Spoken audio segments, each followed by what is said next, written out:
बीमार है और वो आया है और आकर क्या कहता है कि मेरा बेटा मरने के करीब है। क्या है? मेरा बेटा मरने के करीब है। यूहन्ना रसूल की अंजील मुकद्दस के अंदर ये 4 बाब और उसकी 41 आयत से 54 आयत के अंदर ये मौजज़ा तहरीर है। आप इसको बाद में पढ़ सकते हैं। और जब खुदावंद यीशु मसीह ने वहां पर ही उसे कहा कि जा तेरा बेटा, गए थे वहां पर, गए थे नहीं गए, सिर्फ मुंह से अल्फाज सादर हुए। जिस तरह खुदावंद खुदा इब्तिदा में कहता गया, वो कहता गया, खुदा कहता गया नबातात जो है वे बन जाए। खुदा ने कहा कुन हो जा, खुदा ने कहा रोशनी को हो जा और रोशनी हो गई। और खुदा ने कहा कि नबातात बन जाए तो नबातात वजूद में आ गए। खुदा ने कहा कि जमादात बन जाए तो जमादात वजूद में आ गए। खुदा ने कहा कि नजरे अकबर बन जाए तो नजरे अकबर बन गया। और खुदा ने कहा कि नजरे असगर बन जाए तो नजरे असगर बन गया। इसी तरह खुदावंद यीशु मसीह के मुंह से भी जब कोई भी अल्फाज निकले तो वो हूबहू उसी तरह पूरे हो गए। उसने कहा कि जा तेरा बेटा जीता है, जा तेरा बेटा जीता है, जा तेरा बेटा जीता रहे। तो उसका बेटा, उसके नौकरों ने बताया, अभी वो रास्ते में ही था, कि क्या पोजीशन है बेटे की। उन्होंने कहा वो तो उसी वक्त का, कल। उसने पूछा क्या टाइम था उस वक्त? उन्होंने बोला हाँ, तीसरे पहर का वक्त था। और उसको याद आया कि तीसरे पहर के दरमियान में रबना यीशु मसीह के सामने खड़ा था और मैंने रिक्वेस्ट की थी कि मेरा बेटा मर रहा है, उसको लिए शिफा की शफायत की थी। तो उसने कहा तेरा बेटा जीता रहे। सो खुदावंद यीशु मसीह के मुंह से भी जो अल्फाज निकले वो हूबहू पूरे हुए। जिस तरह खुदावंद खुदा के मुंह से जो अल्फाज निकले वो वजूद में आए, इसी तरह यीशु मसीह के मुंह से जो अल्फाज निकले वो भी पूरे हुए। अब हम तीसरा मौजज़ा देखते हैं। तीसरा मौजज़ा जो है ये एक आदमी को शिफा देना है। ये एक आदमी जो था ये बीमार था। ये कौन सा आदमी था? किसी को याद हो? बाइबल मुकद्दस में 7 मौजज़ात हैं यूहन्ना की इंजील के अंदर। पहला मौजज़ा कौन सा था? बोले, ये आपको भूलने नहीं चाहिए कभी भी। पहला मौजज़ा क्या था यूहन्ना की इंजील के अंदर? पानी को और दूसरा मौजज़ा कौन सा है? वो आर्मी का ऑफिसर, उसका बेटा, सूबेदार के बेटे को शफा बख्शी। तीसरा मौजज़ा जो है बैते सदा। याद आया सबको कि नहीं आया? बैते सदा के हौज के पास 38 बरस से एक शख्स वहां पर बैठा हुआ है।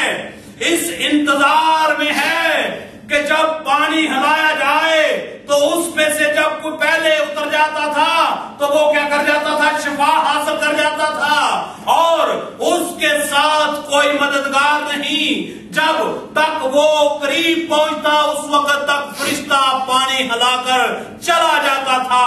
एक दिन ऐसा हुआ कि जिंदगी का मालिक जिसने कहा कि जिंदगी का पानी का सचश्मा मैं हूं, जिसने कहा कि क़यामत और जिंदगी मैं हूं, जिसने कहा कि अच्छा चरवाहा मैं हूं, जिसने कहा कि राह हक सराते मुस्तकीम जो हूं वो हूं ही मैं, वो खुद वहां पर आ मौजूद हुआ। जब वो वहां पर आया तो उससे पूछा तू क्या चाहता है? उसने कहा जी मैं तो शिफा चाहता हूं, मुझे तो 38 बरस हो गए हैं यहां पर खड़े, मेरे पास कोई मददगार नहीं, मेरे रिश्तेदार मुझे छोड़ के, मेरे दोस्त मुझे छोड़ के, ऐसी हालत के अंदर मेरे बेटे बेटियां मुझे छोड़कर चले गए, मेरी मदद के लिए कोई नहीं। दाऊद नबी कैसा कहता है? अखियां चुकना हाँ मैं वाल पहाड़ा ते मदद लई मैं किसनू मेरी मदद लई। इसकी मदद के लिए भी रब खुद जो है वो वहां पर आता है और कहता है कि उठ और अपनी चारपाई उठा और अपने घर को चला। खुदावंद यीशु मसीह के मुंह के अल्फाज थे और वो 38 बरस का जो बीमार शख्स था वो उठा और अपनी चारपाई उठाई और चला गया और सारी दुनिया इस मौजज़े को देखकर दंग रह गई। ये कितना 3 नंबर मौजज़ा था। इसके बाद नंबर 4 खुदावंद यीशु मसीह ने जैसे मैंने बयान किया उसने कहा कि जिंदगी की रोटी कौन है? जिंदगी की रोटी। अब कहना आसान है, इसको साबित करके दिखाना ये कौन कर सकता है? ये सिर्फ खुदा कर सकता है जिसके अंदर ये कुदरत है और उसने अपने कलमे को उस दुनिया में भेजा और उसके कलमे ने ये दावा किया कि जिंदगी की रोटी मैं हूं। एक ऐसा वक्त आया कि खुदावंद यीशु मसीह जमीनी जिंदगी के अंदर जब तालीम दे रहे थे, बहुत से लोग खुदावंद यीशु मसीह के साथ थे। एक ऐसा टाइम आया कि शाम हो गई, खुदावंद यीशु मसीह ने अपने शागिर्दों से, अपने हवारियों से कहा कि इनको लिए खाने का बंदोबस्त किया जाए।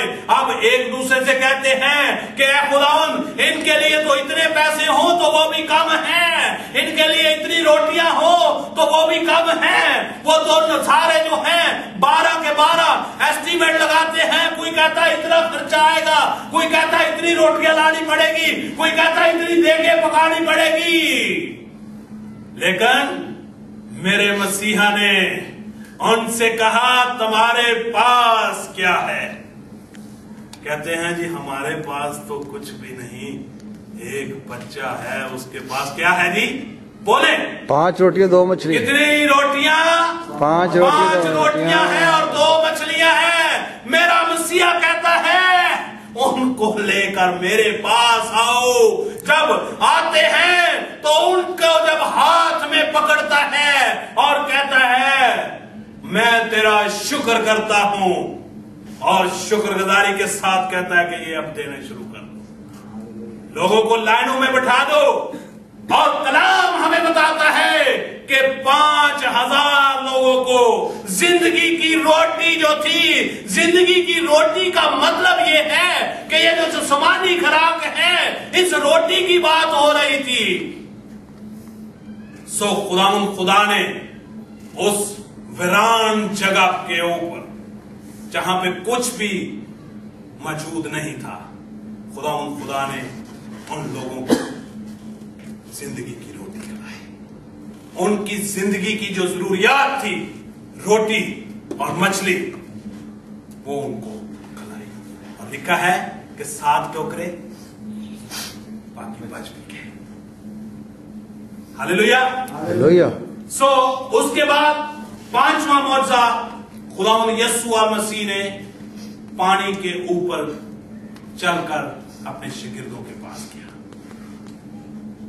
अब कोई शख्स जो है वो पानी के ऊपर नहीं चल सकता। जैसा मैं बयान कर रहा था इससे पहले, मैंने बताया कि जब दुनिया के अंदर कुछ भी ना था तो दुनिया के अंदर सिर्फ क्या था? पानी ही पानी था। पानी के ऊपर क्या होता था कि खुदावंद का रूह जो है वो क्या करता था? वो जुम्बश करता था। और वही रूह जो है वो जिस्मानी शक्ल लेकर इस दुनिया में आया, और जब वो पानी के ऊपर उसी तरह जुम्बश करता हुआ अपने शागिर्दों की तरफ गया, और शागिर्द देखकर डर गए। हाँ? और पतरस कहता है कि खुदावन, अगर तू चाहे तो मैं भी तेरी तरफ आ सकता हूं। ओ मेरे मसीहा ने उसको भी हुक्म दिया तो वो भी पानी के ऊपर चलकर, क्योंकि वो खुदावन यस्सु मसीह जो थे वो खुदा में से निकले हुए थे। इसलिए जैसे खुदा इससे पहले पानी के ऊपर जुम्बश करता था, हवरिंग करती थी उसकी रूह, उसी तरह इंसानी जिस्म के अंदर वही रूह जो है पानी के ऊपर उसने सब लोगों के सामने चलकर दिखाया। ये 5वां मौजज़ा था। इसके बाद 6वां मौजज़ा, खुदावंद यस्सु मसीह ने जब जा रहे हैं तो रास्ते में एक जन्म का अंगा, जन्म के अंधे का मीनिंग यह है कि उसकी